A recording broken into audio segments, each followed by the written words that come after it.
जय हिंद दोस्तों। आज के क्लास में हम लोग पढ़ेंगे टाइम एंड टेंस का वीडियो नंबर 4 हम लोग पढ़ने जा रहे हैं। इसमें जो है कि ये time and tense inter board exam के लिए बड़ा ही इंपॉर्टेंट चैप्टर है। लगभग हर एक साल 4 या 5 क्वेश्चन टाइम एंड टेंस से जरूर पूछे जाते हैं, निश्चित रूप से पूछे जाते हैं। आइए हम लोग इसमें पढ़ेंगे कि प्रेजेंट परफेक्ट टेंस, इसके पहले का जितना भी टेंस है, जैसे कि simple present tense, present continuous, simple past tense और सिंपल फ्यूचर टेंस, ये सभी हम लोग पहले ही पढ़ चुके हैं। और इस क्लास में जो है कि हम लोग जो है simple present, simple past, simple future और प्रेजेंट कंटिन्यूअस पढ़ चुके हैं। और इस क्लास में हम लोग प्रेजेंट परफेक्ट टेंस पढ़ने वाले हैं, प्रेजेंट परफेक्ट टेंस। आइए देखते हैं कि प्रेजेंट परफेक्ट का सवाल कैसे आता है और एग्जाम में जो है कि हम लोग टाइम एंड टेंस के सवालों को कैसे पहचानते हैं। प्रेजेंट परफेक्ट जो टेंस होता है, प्रेजेंट परफेक्ट टेंस, इसका पहचान होता है चुका है, चुकी है, चुके हैं, या है, ये है, ये इसका पहचान हो गया। और ये जो है इसका बनाने का फॉर्मूला है, सब्जेक्ट हैज या हैव V3 प्लस ऑब्जेक्ट होता है। आप एग्जाम में टाइम एंड टेंस के सवालों को कैसे पहचानिएगा और प्रेजेंट परफेक्ट टेंस के सवालों को कैसे पहचानिएगा, इसके लिए जो है ना आपको सवालों में कोई ना कोई ऐसा शब्द लगा रहेगा जिसको देख करके हम लोग पहचान लेंगे कि ये प्रेजेंट परफेक्ट टेंस में जाएगा।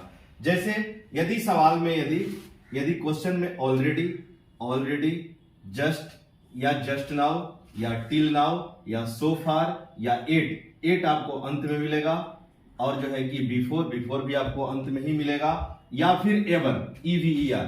अगर इतना में से कोई भी शब्द लगा हुआ है तो ये प्रेजेंट परफेक्ट टेंस में जाएगा।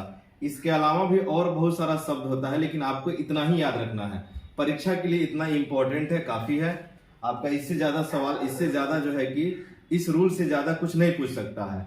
आपको ये ध्यान रखना है, अगर किसी भी सवाल में, किसी भी प्रश्न में इतना में से कोई भी लगा है तो इसका मतलब है कि ये प्रेजेंट परफेक्ट में जाएगा। मतलब कि हमको हैज या हैव के साथ हमको वर्ब का तीसरा रूप लगाना है। जैसे ये सवाल समझिएगा, I just dash a letter, और इसमें जो भरने के लिए जो ऑप्शन मिला है वो हमको राइट मिला है। तो इसमें हम जैसे ही देखें तो हमको दिखाई दिया कि इसमें जस्ट लगा है, यानी कि जस्ट जो है ना इतना में से कोई भी लगा रहेगा ये प्रेजेंट परफेक्ट में जाएगा। तो इसमें जस्ट शामिल है, जस्ट है, मतलब कि हमको हैज या हैव के साथ V3 लगाना पड़ेगा। एग्जाम में जो है कि 4 ऑप्शन मिलेगा आपको, हमने केवल यहाँ पे एक ऑप्शन दिया है और इसी को सोच करके आपको भरना है। एग्जाम में 4 ऑप्शन मिलेगा, तो जैसे ही हमको जस्ट दिखाई दिया हमको समझ में आ गया कि ये प्रेजेंट परफेक्ट में जाएगा, यानी कि हैज या हैव के साथ हमको V3 चाहिए। तो इसमें इसका आंसर, फाइनली आंसर क्या बनेगा, इसका फाइनली आंसर ये बनेगा, ये जो जस्ट होता है ना, ये जस्ट हेल्पिंग वर्ब और मेन वर्ब के बीच में लिखा जाता है। इसका फाइनल आंसर क्या बनेगा कि इसका यहाँ पे ही के साथ आई के साथ हैव हो जाएगा, आई के साथ हैव हो जाएगा, और इसके बगल में लिखा आएगा जस्ट, और उसके बाद V3 हो जाएगा रिटेन। ये इसका फाइनली आंसर बनेगा, WRITTEN रिटेन, ये इसका फाइनल आंसर बनेगा। I have just written a letter, इसमें जो जस्ट है ना ये हेल्पिंग वर्ब और मेन वर्ब के बीच में लिखा जाता है। शायद आपको समझ में आ गया होगा कि जस्ट को देखकर हम लोग हैज हैव के साथ हम क्या लगाएंगे, V3 लगाएंगे।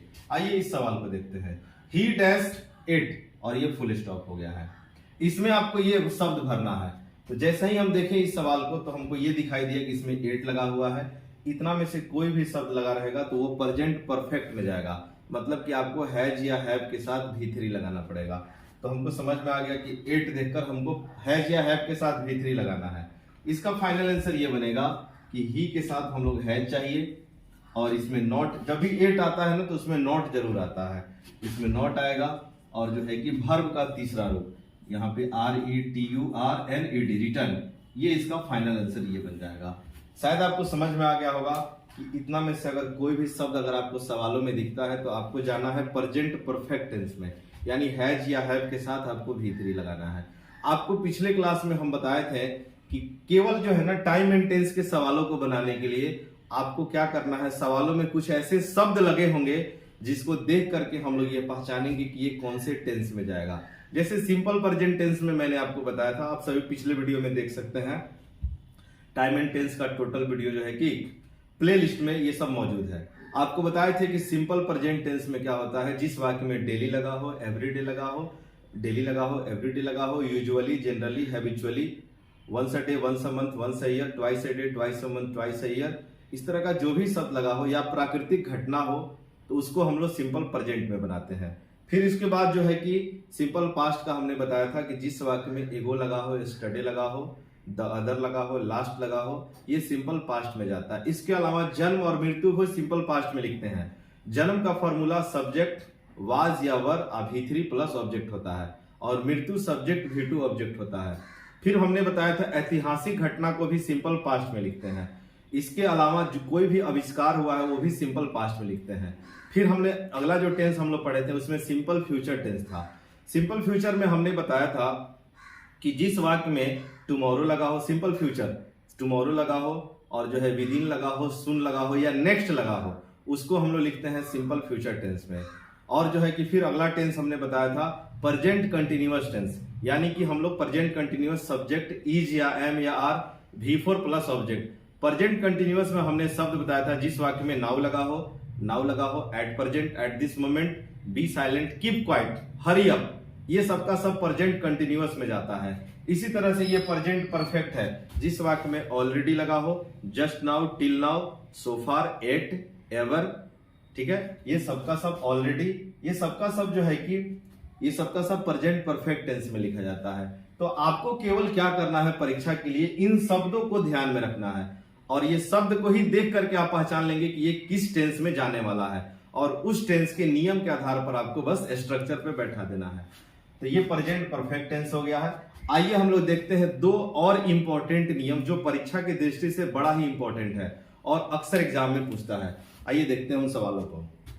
सबसे पहले हम लोग, शायद आप इसको नोट कर लिए होंगे, सबसे पहले हम लोग क्या करेंगे कि आपको ये ध्यान रखना है कि अगर जो है ये ग्रामर टाइम एंड टेंस का ही सवाल में आएगा, आपको ये ध्यान रखना है यदि कोई दो सेंटेंस, आपको ध्यान रखना है कि यदि कोई दो वाक्य बिफोर या आफ्टर से जुड़ा हो, आपको ध्यान रखना है यदि कोई दो सेंटेंस बिफोर या आफ्टर से जुड़ा हो।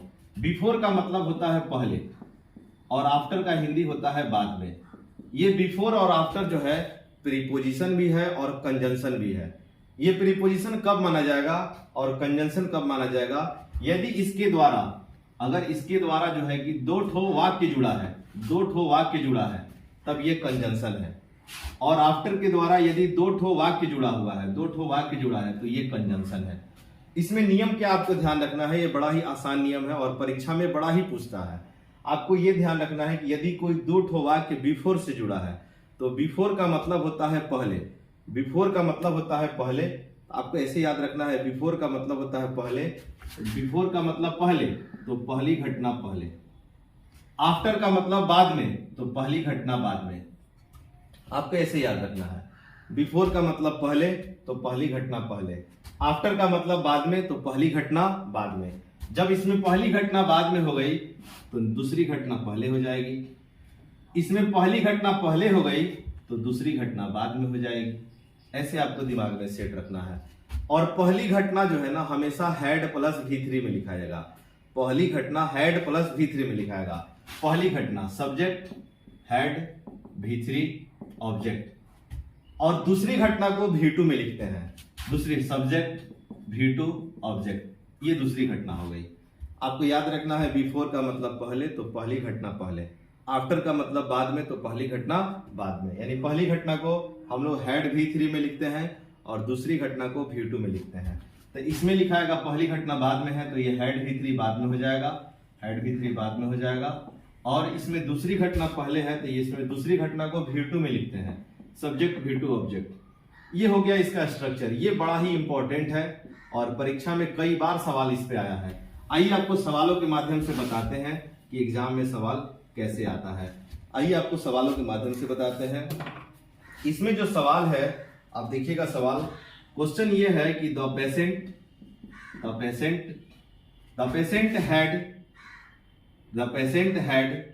Had dead before. आप ये बचपन से ही सुनते आ रहे हैं कि डॉक्टर के आने के पहले रोगी मर चुका था। The patient had dead before the doctor dash full stop. एक तो सवाल ऐसे पूछेगा, एक ये हो गया। दूसरा सवाल समझिएगा, दूसरा आप आंसर तब तक सोचिए कि क्या इसका आंसर होगा। और दूसरा सवाल पूछने का ये तरीका है, जैसे वी जो है we dash at the station, we dash, और यहाँ पर सॉरी, यहाँ पे ऑप्शन जो आपको मिला है भरने के लिए ना वो कम लिखा हुआ है, यहाँ पे हम लिख दे रहे हैं ये ऑप्शन जो मिला है ये कम का ऑप्शन मिला है। आपको ये सोचना है कि कम भरें या केम भरें या कम्स भरें या इज कमिंग भरें, वाच कमिंग, ये सब क्या भरें, ठीक है। We dash at the station, STATION station, फिर उसके बाद ये लिखा हुआ है आफ्टर द ट्रेन, ठीक है।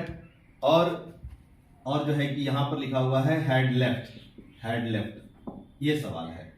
और इसमें जो भरने के लिए हमारे पास ऑप्शन मिला है वो है अराइव, ये अराइव का ऑप्शन मिला है भरने के लिए। आइए देखते हैं कि कैसे क्या भराएगा। जैसे ही हमको सवाल मिला ना, सवाल बड़ा है तो देख के घबराना नहीं है, जैसे ही हमको सवाल मिला तो हम ये देखें कि इसमें बिफोर लगा है, इसमें आफ्टर लगा है, तो हमको पता है बिफोर का मतलब पहले, तो पहली घटना पहले, और पहली घटना को हेड V3 में लिखते हैं, तो बिफोर का मतलब पहले, तो पहली घटना, देखिए आप पहली घटना में हेड V3 लगा हुआ है, पहली घटना में हेड V3, तो बाद वाली घटना में क्या चाहिए आपको, V2 चाहिए। देखिए ना, बाद वाली घटना में V2 चाहिए, यानी हमको V2 चाहिए, कौन का V2 क्या होगा, केम हो जाएगा, ये इसका आंसर हो गया। फिर इस सवाल को देखें तो इसमें आफ्टर लगा है, तो जैसे ही आफ्टर देखेंगे तो आफ्टर का मतलब बाद में, तो पहली घटना बाद में, यानी पहली घटना को हेड V3 में लिखते हैं। आप देखिए पहली घटना, आफ्टर का मतलब बाद में, तो बाद में हेड V3 लिखा हुआ है, हेड V3 बाद में लिखा हुआ है, तो पहले हमको क्या चाहिए, V2 चाहिए, यानी हमको यहाँ V2 चाहिए। अराइव का V2 होता है अराइव्ड, अराइव का V2 क्या होगा, अराइव्ड, ये हमारा आंसर हो गया। ये दो नियम बड़ा ही इंपॉर्टेंट है, आप इसे ध्यान में रखिएगा, और इस तरह से इस पर सवाल पूछा जाता है। आइए हम लोग जो है कि अब जो है कंडीशनल सेंटेंस के बारे में जानते हैं। परीक्षा की दृष्टि से कंडीशनल सेंटेंस अक्सर पूछा जाता है। आइए हम लोग जानते हैं कंडीशनल सेंटेंस के बारे में। इसको मिटा रहे हैं, शायद आप इसे नोट कर लिए होंगे। कंडीशनल सेंटेंस के बारे में जानिएगा। कंडीशनल सेंटेंस होता क्या है? कंडीशनल सेंटेंस में आपको ये ध्यान रखना है, कंडीशनल सेंटेंस में, कंडीशनल CONDITIONAL, कंडीशनल सेंटेंस, इसको हिंदी में कहते हैं शर्त सूचक वाक्य, इसको हिंदी में कहा जाता है शर्त सूचक वाक्य। आपको कंडीशनल सेंटेंस में तीन फॉर्मेट आपको याद रखना है। एक याद रखना है प्रेजेंट का कंडीशन, एक याद रखना है आपको प्रेजेंट का कंडीशन, एक आपको याद रखना है पास्ट का कंडीशन, एक पास्ट का याद रखना है, और एक याद रखना है आपको फ्यूचर का कंडीशन, एक आपको याद रखना है फ्यूचर का कंडीशन। ये तीनों कंडीशनल सेंटेंस लिख रहे हैं, और ये तीनों कंडीशनल जो सेंटेंस है आपको जो है ध्यान में होना चाहिए। अगर ये ध्यान में नहीं होगा तो हम लोग एग्जाम में जो है कि गलती कर सकते हैं। आइए देखते हैं कंडीशनल सेंटेंस का फॉर्मेट क्या होता है। प्रेजेंट का जो कंडीशन होता है इसमें जो है कि इफ लगा रहेगा, इफ रहेगा, और इससे क्या पता चलेगा, इससे कल्पना का पता चलेगा। कल्पना का मतलब कि जैसे कि हम लोग इमेजिन करते हैं, सोचते हैं कोई चीज। इफ होगा, फिर सब्जेक्ट होगा, और जो है कि V2 या वर होगा, और ऑब्जेक्ट होगा, फिर कोमा V2। इसमें ध्यान रखना है कि वर जो है 99% वर होता है, और 1% चांस है कि V2 होता है। फिर इसकी ये जो है पहली घटना है, और इसकी बाद वाली घटना में सब्जेक्ट, वुड, V1, ऑब्जेक्ट, ये बाद वाली घटना है। ये है प्रेजेंट का कंडीशन। आइए पास्ट का कंडीशन देखते हैं। इसमें इफ होगा, सब्जेक्ट होगा, हेड के साथ V3 होगा, या हेड के साथ नाउन होगा। और जब V3 होगा तो इसके साथ में ऑब्जेक्ट भी आएगा। सब्जेक्ट हेड V3, ये हेड V3 पर फोकस करना है, ऑब्जेक्ट फिर कोमा, सब्जेक्ट वुड हैव और V3 और ऑब्जेक्ट, ये बाद वाली घटना है। फ्यूचर के कंडीशन में आइए देखते हैं। इसमें भी इफ लगा रहेगा, सब्जेक्ट होगा, V1 या V5 होगा, ऑब्जेक्ट होगा, कोमा, फिर बाद वाली घटना में सब्जेक्ट होगा, सेल या विल होगा, फिर V1 होगा, फिर ऑब्जेक्ट होगा। ये फ्यूचर का कंडीशन है। ये तीनों कंडीशनल सेंटेंस आपको ध्यान, हालांकि एक और कंडीशनल सेंटेंस होता है जीरो कंडीशन, वो परीक्षा में बड़ा ही रेयर होता है, इसलिए आपको यही तीन ध्यान में रखना है, प्रेजेंट का कंडीशन, पास्ट का कंडीशन और फ्यूचर का कंडीशन। एग्जाम में सवाल कैसे पूछे जाते हैं, आइए इसको समझते हैं। एग्जाम में सवाल ऐसे पूछा जाएगा कि कभी इधर अगर दे देगा, अगर इधर वाला पार्ट दिया तो उधर भरने के लिए देगा, या कभी इधर अगर दे दिया तो इधर भरने के लिए देगा। आपको कैसे सोचना है, आपको ये देखना है कि इफ के साथ अगर इधर V2 या वेयर दिया हुआ है तो बाद वाली घटना में उड के साथ हम V1 भरेंगे, उड के साथ हम V1 भरेंगे।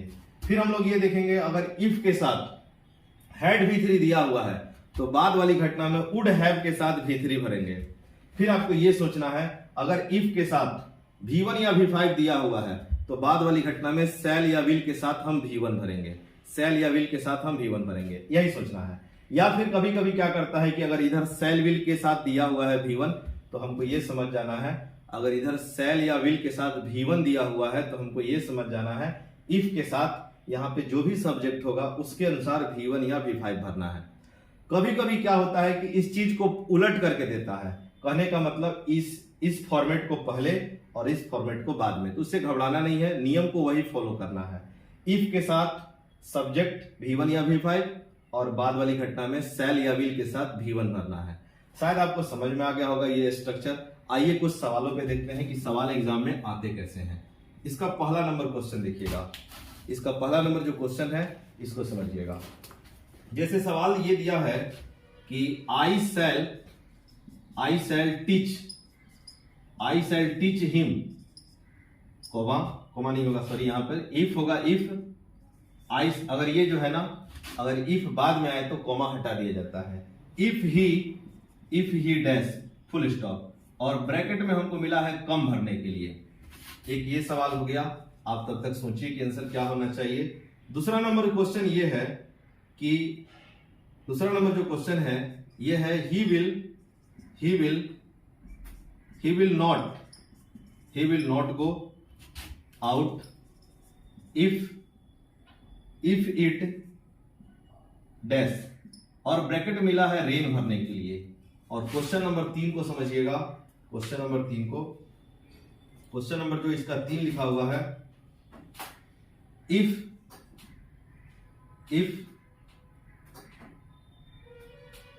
क्वेश्चन नंबर 3 देखिएगा। आइए तब तक इस सवालों को देखते हैं। If I dash a bird, comma I would fly, ये क्वेश्चन नंबर 3 हो गया। और यहां पर जो है ना, यहां पे मिला है आपको बी भरने के लिए। हालांकि एग्जाम में 4 ऑप्शन आते हैं, आपको ये ध्यान रखना है, यहाँ पे केवल बी मिला है भरने के लिए। हम देखें कि जो सवाल है हमारा, इसमें इफ लगा हुआ है, इस सवाल में इफ लगा है, तो जैसे ही इफ लगा होगा ना तो हमको ये देखना है इफ के साथ इसकी जो दूसरी घटना है सेल विल के साथ V1। यहां देखें कि इसको पलट करके दिया है सवाल, इस स्ट्रक्चर को पलट दिया है। हम देखें कि यहाँ पे सेल विल लगा है, सेल और V1 लगा है, और यहां लगा है इफ, तो हमको देख के समझ में आ गया, अच्छा सेल विल V1 लगा है तो इसका मतलब है कि इफ के साथ V1 या V5 आपको भरना है। इफ के साथ जो भी सब्जेक्ट होगा V1 या V5 भराएगा। तो यहाँ इफ मिला हमको तो ही के साथ भरना है, तो ही के साथ V5 हो जाएगा। इस नियम को फॉलो किया है, आप यहाँ कम का आंसर हो जाएगा कम्स, ये इसका आंसर हो गया। आइए इस सवाल को देखते हैं, इसमें भी इफ लगा है, तो जब बीच में इफ कर दिया है ना तो इसका मतलब इस स्ट्रक्चर को पलट दिया है। तो हम क्या करेंगे, इधर वाली घटना को देखेंगे, इधर भरा हुआ है, विल के साथ V1 लगा है, विल के साथ V1 लगा है, इसका मतलब है ये फ्यूचर का कंडीशन है। हमको इफ के साथ जो भी सब्जेक्ट होगा V1 या V5 लगाना है। इट के साथ V5 होगा, रेन का V5 हो जाएगा रेंस, ये इसका आंसर हो गया। इस सवाल को देखिए, इसमें इफ लगा दिया है, शुरू में इफ लगाया है, तो बाद वाली घटना देखिए, आप यहां भरना है तो बाद वाली घटना देखिए, इसमें उड के साथ फ्लाई लिखा हुआ है, उड के साथ फ्लाई माने उड के साथ V1, उड के साथ V1। इसका मतलब है कि जब उड के साथ V1 ये दिया हुआ है तो हम इस घटना में V2 या वेयर भरेंगे, तो आपको V2 या वेयर भराएगा। बी का फॉर्म में वेयर होता है, बी का फॉर्म याद रखिएगा BMR V1 होता है, इसका V2 होता है वाज्य और वर, V3 होता है बिन, V4 होता है बीइंग और V5 होता है इज। हमको वर चाहिए, इसका आंसर जो है कि यहाँ पे वर हो जाएगा। शायद आपको समझ में आ गया होगा। इसके लिए अगले क्लास में और भी क्वेश्चन हम लेकर के आएंगे प्रैक्टिस करने के लिए।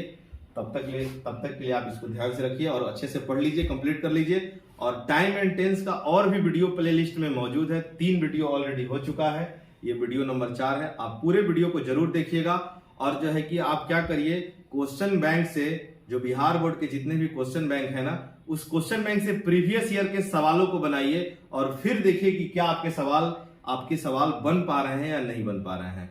और भी इसका जो क्लास का जो वीडियो होगा टाइम एंड टेंस का, वो हम लोग अगले वीडियो में पढ़ेंगे। तब तक के लिए आप क्या करिए, क्वेश्चन बैंक जरूर देखिएगा और आपको पकड़ में आएगा कि हम लोग जो रूल पढ़ रहे हैं वो क्वेश्चन बैंक से क्वेश्चन में आ रहे हैं कि नहीं आ रहे हैं। और दोस्तों आपको वीडियो कैसा लगा हमें कमेंट में जरूर बताइएगा। और इस तरह का ढेर सारा वीडियो देखने के लिए जल्द ही यूट्यूब पर क्रैश कोर्स का भी बैच शुरू किया जाएगा। आप हमारे चैनल को जो है कि ज्यादा से ज्यादा शेयर करिए ताकि हमें मोटिवेशन प्राप्त हो और भी ढेर सारा वीडियो बना सके। थैंक यू दोस्तों, जय हिंद।